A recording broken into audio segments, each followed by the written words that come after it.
Welcome to एफर 360। जैसा कि जानते हैं 8वां पे कमीशन की जो है सिफारिश कर दी गई है, तो 2026 में जो है आपको लागू हो जाएगा। तो इसमें जानेंगे किस तरह से सैलरी वृद्धि होने वाली है। जैसे मान लीजिए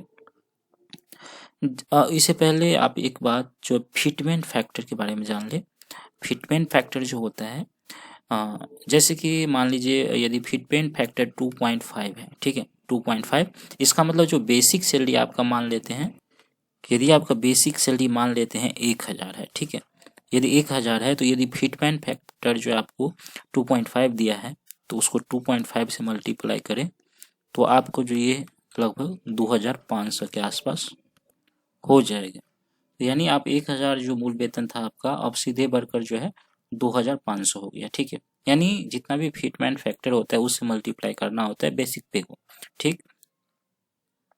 चलिए अब बात करते हैं हम कि मान लीजिए अभी किसी का बेसिक पे जो है लगभग 32,000 है, ठीक है। तो 32,000 जो है मान लेते हैं ये बेसिक पे है। 2025 में देखें या 2026 में जाकर जो है 8वां पे कमीशन में जो है आपको फिटमेंट फैक्टर जो है लगभग 2.5 रहने की संभावना है, ठीक है।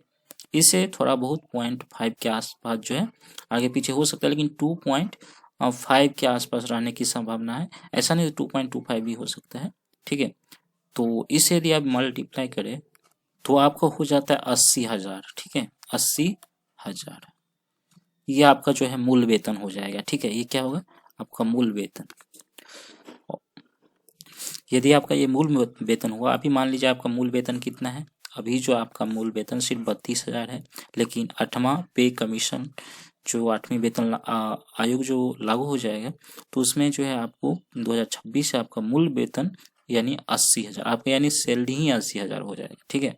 टोटल सैलरी आपको 80,000 हो जाएगा, जिसमें आपको DA 0% रहेगा, HRA 0% और भी जितना है सब 0% पा जाता है, ठीक है। तो ये आपको मिलेगा ही नहीं, तो इसलिए आपको सैलरी जो है 80,000 से चालू ही होगा, ठीक। यदि हम अभी बात करें तो जिसका 32,000 मूल वेतन है, HRA 53% मिलाकर के लगभग जो है उसका सैलरी जो बन रहा है आपको जो है 47,000 के आसपास बन रहा है, ठीक है, ठीक। इसी तरह जब 9th पे कमीशन जो लागू होगा तब तक आपका सैलरी जो है 1.5 लाख के आसपास रहेगा, ठीक है। तो इस तरह आप समझ गए होंगे, यानी जितना भी हमको जो है फिटमेंट फैक्टर जो दिए जाएंगे उसके अकॉर्डिंग जो है हम अपने मूल वेतन को उससे मल्टीप्लाई कर लेंगे और उससे अपना हम सैलरी का अनुमान लगा लेंगे। यानी हमें अभी ने क्या बताया अभी कि यहाँ जो यदि आपका सैलरी रहता है, आपका सैलरी जो मान लीजिए अभी बेसिक जो है 32,000 है, उसको मान लेते हैं 2.5 फिटमेंट फैक्टर के द्वारा बढ़ाया गया है 8 पे कमीशन में, तो आपका सैलरी हो गया 80,000, ठीक है। ये मूल वेतन हो गया।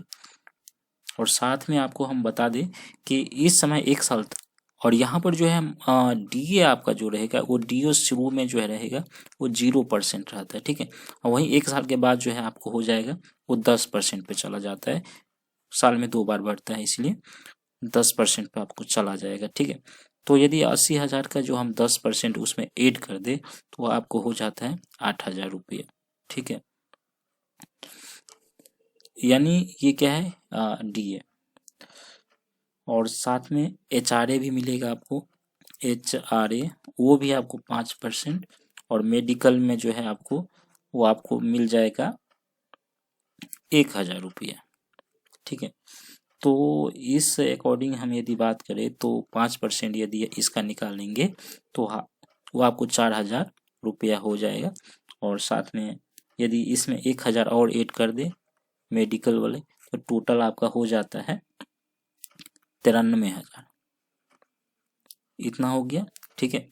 93,000 जिसमें से आपको कटेगा कितना,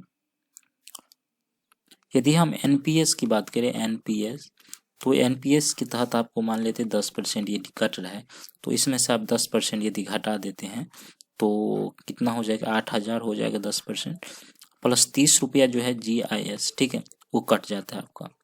तो इसमें से यदि आप घटाएंगे तो आपको टोटल आपका जो इन हैंड सैलरी होता है, ठीक है, वो कितना हो जाएगा,